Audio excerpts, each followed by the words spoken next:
হযরত মুহাম্মদ এই পৃথিবীতে এসেছিলেন। আল্লাহ বলেছেন ওমা আরসালনাকা ইল্লা রাহমাতাল লিল আলামিন। গোটা পৃথিবীর জন্য হযরত মুহাম্মদ একজন রহমত। হযরত মুহাম্মদ ছিলেন as a mercy for the entire universe, for the entire world. গোটা বিশ্বের জন্য একজন রহমত স্বরূপ পৃথিবীতে এসেছিলেন। যে হযরত মুহাম্মদ এই পৃথিবীর মধ্যে আসার পর উনি মা বাবা ছাড়া এতিম একটা সন্তান এমন সমাজকে দৃষ্টান্ত দেখিয়েছেন। দৃষ্টান্ত দেখানোর পর উনাকে গোটা সমাজ, তৎকালীন সমাজের মনুষ্যত্বহীন সমাজের মধ্যে উনি যখন সমাজের সামাজিক কর্মকাণ্ড করতে লাগলেন, তাকে নাম উপাধি দিলেন আলামিন। কি নাম দিয়েছিলেন? আলামিন মানে কি? সত্যবাদী। উনি সামাজিক বিভিন্ন কর্মকাণ্ড করতে লাগলেন। উনার বয়স যখন 17 বছর ছিল, উনি তখন সামাজিক সংগঠন করে, যে সংগঠনের নাম ছিল হিলফুল ফুজুল। এই হিলফুল ফুজুল সংগঠন করে সামাজিক কর্মকাণ্ড করা শুরু করে দিলেন। যে সামাজিক কর্মকাণ্ডে, যে সমাজের মধ্যে মানুষের তৎকালীন টাকা রাখার ব্যাংক ছিল না, তখন হযরত মুহাম্মদের কাছে এনে টাকা রাখতো।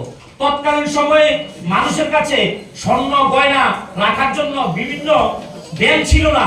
এই হযরত মুহাম্মদের কাছে এই স্বর্ণ গয়না টাকা পয়সা সব কিছু রাখতো।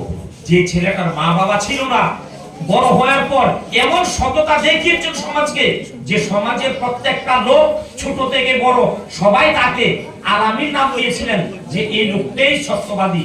হযরত মুহাম্মদ এই সত্যবাদী।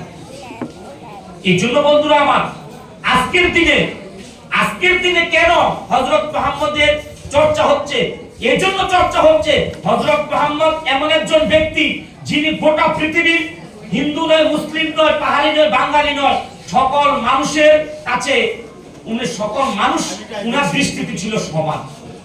যার দৃষ্টান্ত মাত্র বেশি দিন নয়, 1978 সনে, কত সনে? 1978 সনে আমেরিকায় একজন গবেষক, নাম ছিল মাইকেল এইচ হার্ট।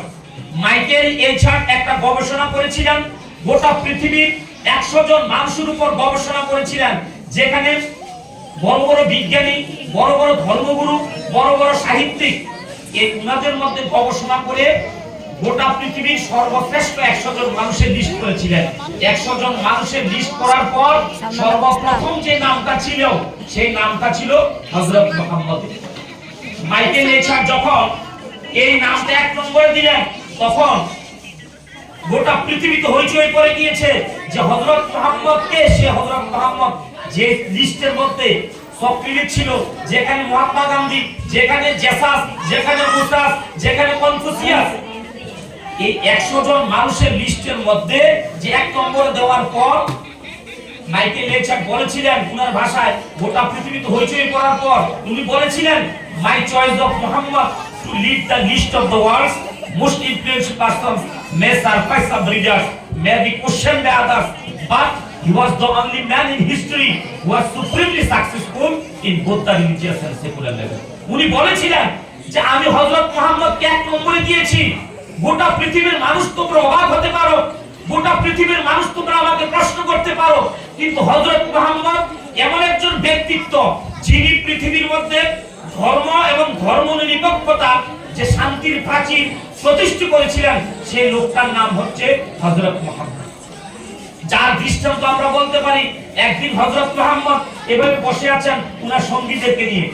যখন তার বসে আছেন, তখন হযরত মুহাম্মদ সামনের দিক থেকে দেখলেন একটা ইহুদির লাশ আসছিল। কার লাশ? কার লাশ বলছি? ইহুদির লাশ সামনের থেকে আসছিল। তখন হযরত মুহাম্মদ সঙ্গে সঙ্গে দাঁড়িয়ে গেলেন। তখন উনার সঙ্গীরা বললেন, ইয়া রাসূলুল্লাহ, আপনি কেন দাঁড়ালেন? এটা তো একটা ইহুদির লাশ আসছে, সেটা উনি তো মুসলিম নয়, আপনি ইহুদির লাশ দেখে কেন দাঁড়িয়ে গেলেন?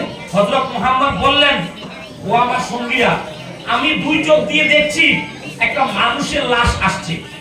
আমার চোখ দিয়ে শুধু মানুষ দেখি, আমার চোখ দিয়ে কখনো ধর্ম দেখি না, আমার চোখ দিয়ে কখনো ধর্মের উপরে ভিত্তি করে মানুষকে ঘৃণা করা নয়, ধর্মের উপরে ভিত্তি করে মানুষকে ভালোবাসা নয়, আমি শুধু চোখ দিয়ে দেখি মানুষ। যিনি বলেছিলেন আল্লাহ রাসূলের ভাষায়, আলাইসা নাফসা, তারা কি মানুষ নয়? এই জন্য স্কুলের ছোট ছোট আমার ভাই বোনেরা, তোমার আমরা হযরত মুহাম্মদ শিখিয়ে